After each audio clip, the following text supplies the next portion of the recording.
하나님의 말씀 이사야 5장 18절에서 30절까지의 말씀입니다. 이사야 5장 18절에서 30절 함께 읽겠습니다. 18절 거짓으로 끈을 삼아 죄악을 끌며 수레줄로 함같이 죄악을 끄는 자는 화 있을진저 그들이 이르기를 그는 자기의 일을 속속히 이루어 우리에게 보게 할 것이며 이스라엘의 거룩한 이는 자기의 계획을 속히 이루어 우리가 알게 할 것이라 하는도다. 악을 선하다 하며 선을 악하다 하며 흑암으로 광명을 삼으며 광명으로 흥함을 삼으며 쓴 것으로 단 것을 삼으며 단 것으로 쓴 것을 삼는 자들은 화 있을진저 스스로 지혜롭다 하며 스스로 명철하다 하는 자들은 화 있을진저 포도주를 마시기에 용감하며 독주를 잘 빚는 자들은 화 있을진저 그들은 뇌물로 말미암아 악인을 의롭다 하고 의인에게서 그 공의를 빼앗는도다.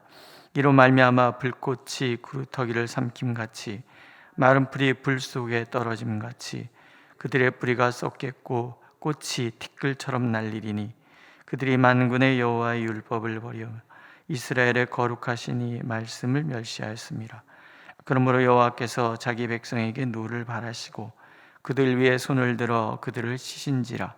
산들은 진동하며 그들의 시체는 거리 가운데에 분토같이 되었도다. 그럴지라도 그의 노가 돌아서지 아니하였고 그의 손이 여전히 펼쳐져 있느니라. 또 그가 기치를 세우시고 먼 나라들을 불러 땅끝에서부터 자기에게로 오게 하실 것이라. 보라, 그들이 빨리 달려올 것이로되 그 중에 곰핍하여 넘어지는 자도 없을 것이며 주우는 자나 자는 자도 없을 것이며 그들의 허리띠는 풀리지 아니하며 그들의 들매끈은 끊어지지 아니하며 그들의 화살은 날카롭고 모든 활은 당겨졌으며 그들의 말굽은 부싯돌 같고 병거 박히는 회오리 바람 같을 것이며 그들의 부르짖음은 암사자 같을 것이요 그들의 소리 지름은 어린 사자들과 같을 것이라. 그들이 부르짖으며 먹이를 움켜가 자가 없으리로다. 그날에 그들이 바닷물결 소리같이 백성을 향하여 부르짖으리니 사람이 그 땅을 바라보면 흑암과 고난이 있고 빛은 구름에 가려서 어두우리라. 아멘. 글 중에 이런 글이 있어요. 가끔은 하나님이 없었으면 좋겠다. 가끔은 하나님이 없었으면 좋겠다. 그렇다면 나를 괴롭히는 사람과 맞짱 뜰 것이다. 나는 잃을 게 없으니 모든 수단과 방법을 동원해 그들을 하수구에 처박아 버릴 것이다. 가끔은 하나님이 없었으면 좋겠다. 그렇다면 모든 일들에 대한 책임을 하나님께 돌리지 않을 것이다. 나를 괴롭게 하는 이 모든 것들 차라리 운명이라니 하고 비관에 빠질 수 있을 것이다. 가끔은 하나님이 없었으면 좋겠다. 만일 그렇다면 신이 없다면 이 부주의한 세상에서 나 스스로 떠날 것이다.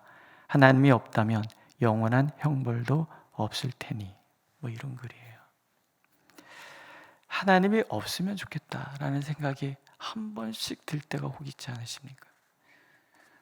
전에 빈민 사역을 열심히 하시던 어떤 목사님이 그런 얘기를 해요. 어느 날은 정말 이렇게 위급한 환자가 있어서 들쳐업고 병원을 가는데 돈이 없다고, 치료비가 없다고 다 문전박대를 당한 거예요.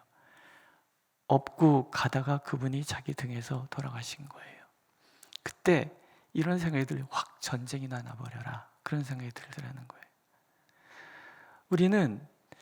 우리가 살아가는 이 세상이 굉장히 정의롭기를 바라고요. 우리가 살아가는 현실 속에는 굉장히 따뜻한 사람들이 많았으면 좋겠다라는 생각이 들어요. 그런 생각을 가져요. 하지만 우리가 살아가는 현실은 사실은 선한 사람, 의로운 사람이 살기가 버거운 세상이에요. 악이 횡행하고 강포한 자들의 억압 속에서 수많은 사람들이 눈물 흘려야만 하는 그런 세상을 우리는 살아가고 있어요. 그래서 가끔 하나님이 없다면 확 분노라도 제대로 내질러 버릴 텐데 확 내 마음 담아서 온 세상을 확 불태워 버릴 텐데 그런 마음이 들 때가 있어요. 또 한편에서는 하나님은 없다라고 얘기해요. 하나님이 없다라고 얘기하고 싶어요. 그래서 내 마음대로 살고 싶은 거죠. 내가 하고 싶은 거 하고 하고 싶지 않은 거는 절대 하지 않고 그러고 살고 싶어요. 그런데 그럴 수 없어. 왜?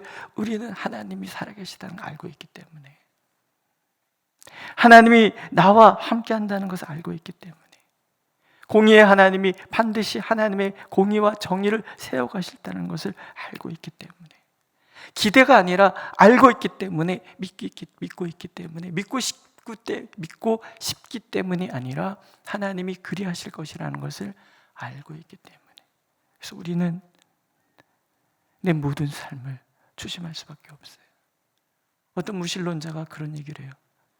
하나님이 없으면 좋겠다. 심판이 없으면 좋겠다. 하나님 없다 하면서도 하나님이 없으면 좋겠다라고 얘기를 해요. 그 얘기는 뭐예요? 인간의 마음속에는 하나님이 계시다는 것을 아는 마음이 있다는 거예요. 신이 없다면 이 세상은 굉장히 무질서한 곳이 될 거예요. 하나님이 역사하지 않는다면 이 세상은 정말 지옥 같은 세상이 될 거예요. 그런데 하나님이 계세요. 심판하시는 하나님. 하나님의 심판은 그래서 악인에게는 두려움이고, 착하고 연약한 자들에게는 희망이에요. 의인들이 의롭게 살 만한 근거가 되고요, 악인이 변할 수 있는 기대가 되기도 해요. 하나님은 살아계시기 때문에. 그래서 하나님의 심판은 하나님의 기대예요. 극상품 포도주를 심고 정성껏 가꾸었지만 보람도 없이 들포도 맺은 나무에 대해서 심판을 행하시는 것은 기대하시는 거예요. 가지치기가 끝내고 땅을 갈아엎고 나면 극상품 포도주가 좋은 열매를 맺을 것이라는 하나님의 기대인 거예요. 이사야 5장에 보면은 화 있을진저, 어제 말씀드렸잖아요. 하나님의 탄식의 소리 6번이나 등장을 해요. 첫 번째는 다 빼앗고 지 혼자 살겠다고 하는 사람들을 바라보면서 그 어리석음에 대한 하나님의 탄식이 나오고요, 연애를 잔치를 베풀고 거기에 뭐가 필요한지를 다 알면서도 정작 하나님께 관심 두지 않는 사람들을 보면서 탄식하시고요, 오늘 말씀을 보면 거짓말을 통해서 거짓으로 죄악을 양산하는 사람들을 보면서 하나님은 아무것도 하지 않을 거야 라고 비아냥대는 사람들을 보면서 한숨을 쉬세요. 그들이 이르기를 그는 자기의 일을 속속히 이루어 우리에게 보게 할 것이며 이스라엘의 거룩한 이는 자기의 계획을 속히 이루어 우리가 알게 할 것이라. 조롱이에요. 하나님에 대한 비아냥이에요. 하나님 없어. 있으면 나와봐. 나와서 해봐. 우리 잘못하는 게 뭐가 잘못했는지 한번 들춰내봐. 이런 식의 얘기인 거예요. 하나님이 한숨을 쉬는 거예요. 악을 선하다 왜곡하고 세상의 질서를 어지럽히는 사람들을 보면서 하나님은 탄식을 하세요. 악을 선하다 하며 선을 악하다 하며 흑암으로 광명을 삼으며 광명으로 흑암을 삼으며 쓴 것으로 단 것을 삼으며 단 것으로 쓴 것을 삼는 자들은 화 있을진저. 이게 하나님 없는 사람들의 모습인 거예요. 지멋대로. 다섯 번째는 스스로 지혜롭다, 명철하다, 교만하다는 사람들을 보면서 하나님은 한숨을 쉬세요. 진정 지혜의 근원이 하나님이신 걸 모르는 사람들, 하나님이 온 세상의 심판자이며 주관자이시며 하나님이 모든 것을 이끌어 가시는 섭리자라는 것을 부인하는 사람들을 보면서 하나님은 한숨을 쉬세요. 또 술에 취하고 술을 만들어내길 좋아하는 사람들, 쾌락을 따라서 욕망에 따라서 그렇게 살고 그것이 좋다고 그것을 장려하고 그것을 가르치고 그런 것들을 만들어내고 그렇게 살아가는 사람들, 그들을 비유하는 무리들, 뇌물을 받고 부조리를 방치한다는 그 세상을 바라보시면서 하나님이 한숨을 쉬세요. 그래서 심판의 매를 드시는 거예요. 강한 나라, 사람들이 달려오게 하시는 거예요. 하나님 만군의 여호와, 온 나라, 온 세계 모든 나라를 다 통치하신 분이라서 어느 날은 이 나라를 들어서 이 나라를 심판하시기도 하시고 이 나라를 들어서 저 나라를 심판하시기도 하세요. 이스라엘의 그 부패한 것, 유대의 그 부패함을 통해서 하나님께서 먼 나라에 택하시는 것, 그게 아수르가 되고 바벨론이 돼요.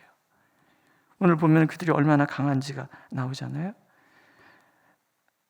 그들이 불꽃이 구루터기를 삼는 같은 심판이 이루어지도록 달려올 거예요. 기치를 세우고 먼 나라에서부터 곰핍하여 넘어지는 자도 없고 조는 자나 자는 자도 없고 허리띠를 풀리지 않고 그들의 들매꽃은 끊어지지 않고 화살은 날카롭고 활은 당겨졌고 말굽은 부싯돌 같고 병건의 회오리 같고 막 부르짖으면 암사자 같고 이런 자들이 이스라엘을 향하여 진격해 오는 거예요. 하나님의 심판의 배가 되어서 오게 하시는 거예요. 왜? 희망인 거예요. 이런 심판이라를 통해서 이들이 혹여 다시 극상품 포도로서의 정체성을 회복할 수 있을까? 하나님의 심판은 그래서 강력한 거예요. 불꽃이 구루터기를 삼킨 것 같고 마른 풀이 불 속에 마른 풀에 불이 떨어진 것 같은 이유를 분명히 이렇게 설명을 하시죠. 그들이 만군의 여호와의 율법을 버리며 이스라엘의 거룩하신 이의 말씀을 멸시하였습니다. 하나님의 백성이 하나님을 버리고 하나님의 백성이 하나님의 법을 멸시해요. 이 땅을 구원할 제사장 나라로서 택했는데 그 사명을 잊어버리고 세상 나라 어떤 사람보다 더 악독하게 살아가고 있는 그들, 이 통치자들, 가진 자들, 그들을 향해서 하나님이 분노하세요. 나라 밖의 사람들이 볼 때는 그 심판이 흑암과 고난과 어둠밖에 보이지 않을 정도로, 그러나 정작 당사자들은 몰라요. 이런 심판이 다가오고 있다는 것을 알면 회개했겠지요. 알면 돌아섰겠지요. 알면 하나님을 바라봤겠지요. 하나님의 심판이 엄하면 엄할수록 그것은 하나님의 사랑과 기대가 그만큼 크다라는 의미예요.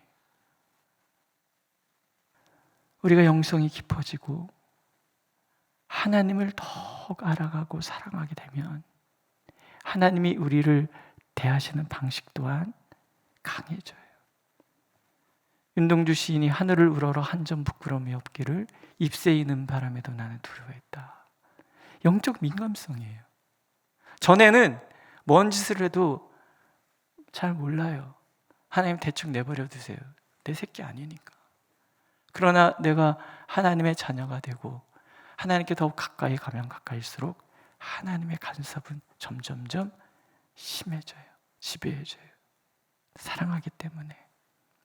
그래서 작은 실수 하나라도 온몸이 아프고 소리 한번 지른 것 때문에 며칠씩 알아눕기도 해요.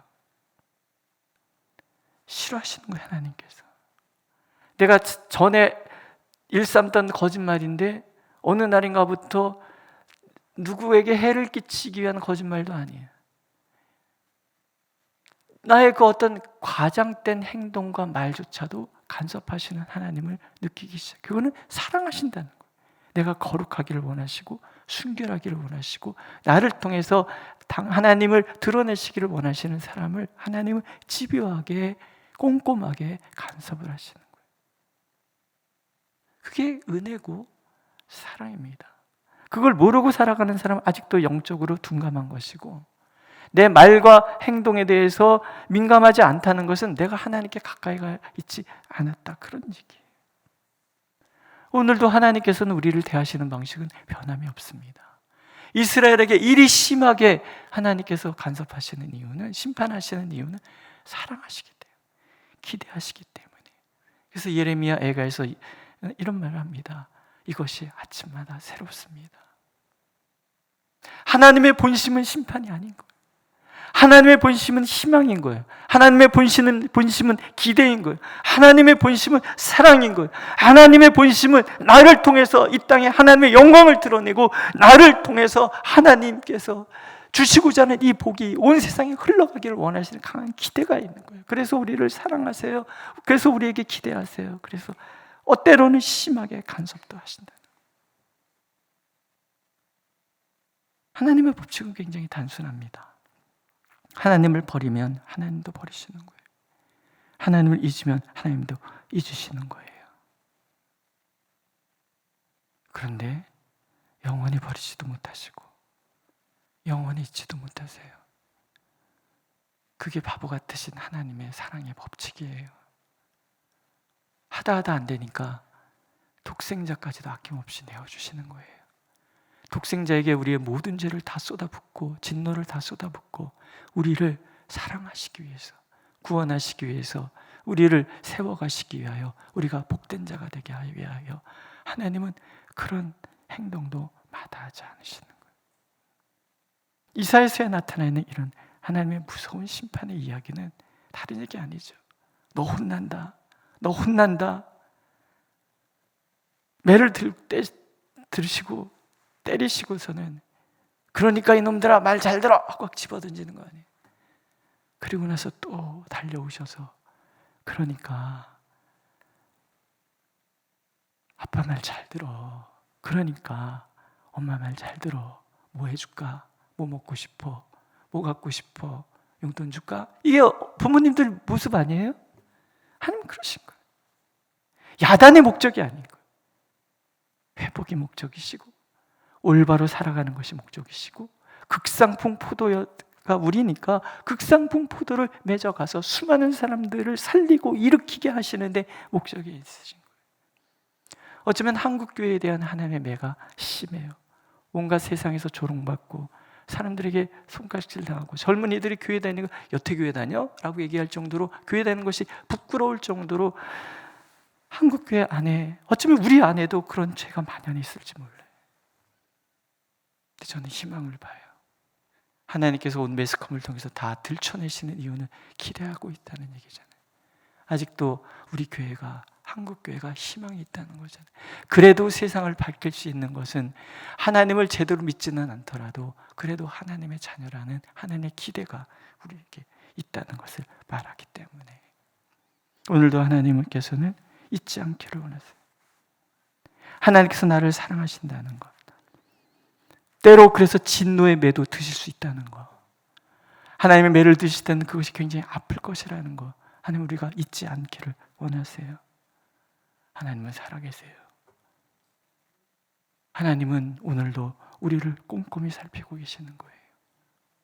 불의한 자들은 경고하시기 위해서, 의로운 자들이 힘을 내서 의로운 길을 가고 마침내 이 세상은 구원될 것이고 이 세상은 마침내 의가 지배하는 세상이 될 것이라는 것에 대한 기대를 가지고 희망을 가지고 오늘도 하나님의 자녀로서 당당하게 살아가기를 원하시는 거예요. 하나님은 살아계십니다. 기도하겠습니다. 살아계신 하나님, 가끔은 이 세상이 너무나 억울해서 내가 힘만 있다면 수단과 방법을 다 동원하여 심판하고 싶지만 그러나 하나님께서 살아계시기에 우리는 그러지도 못합니다.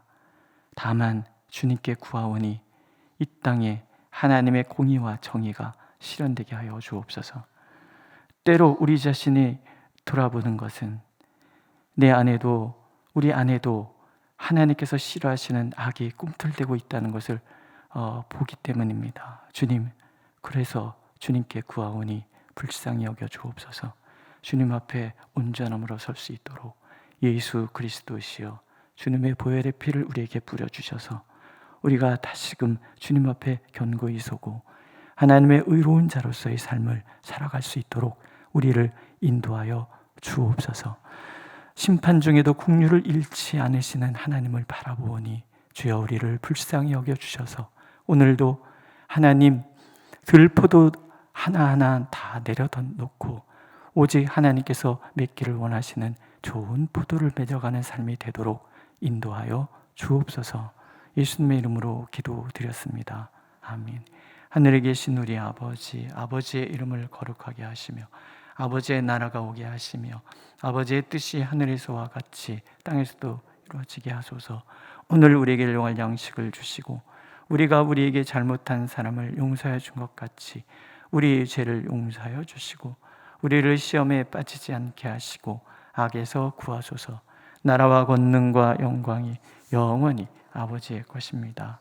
아멘.